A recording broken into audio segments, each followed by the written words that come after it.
Tonight, the Russian invasion of Ukraine now marks 1 full week, and as we see new images of the devastation in Kharkiv, another round of peace talks is expected to take place today. And confirmation this morning of the capture of the first major city in Ukraine, the southern city of Kherson, now under Russian control after Russian soldiers forced Ukrainian forces to retreat.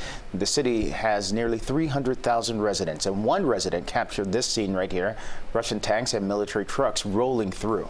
And Ukrainian President Volodymyr Zelensky says despite the ongoing conflict, Ukrainian forces are capturing Russian soldiers, saying many of them are now wondering why they're fighting in Ukraine. He adds that the morale of the enemy is constantly deteriorating.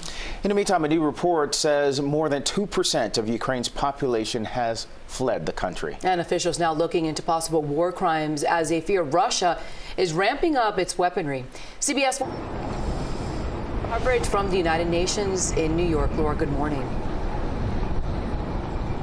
Good morning, Candace and Maribel. After 3 days of discussion, the United Nations General Assembly voted and overwhelmingly adopted a resolution demanding that Russia stop the attack. And now the UN is shifting its focus and providing aid to the Ukrainians.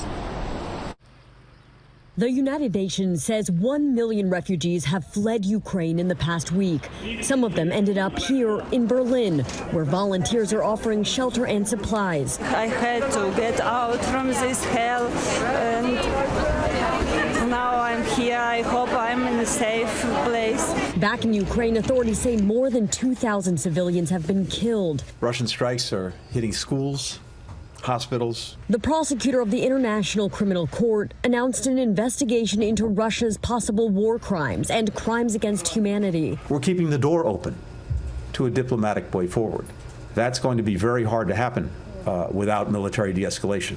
Yesterday, the United Nations General Assembly voted to condemn Russia's actions.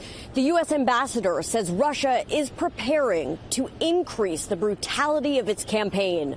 We've seen videos of Russian forces moving exceptionally lethal weaponry into Ukraine. That includes cluster munitions and vacuum bombs, which are banned under the Geneva Convention. Russia has been caught off guard by the might of Ukraine's resistance, like this civilian blockade, preventing troops from taking a nuclear power plant. When history of this era is written, Ukraine will have left Russia weaker and the rest of the world stronger. But while Russian troops in some areas appear to be stalled, officials say they have captured a port in southern Ukraine.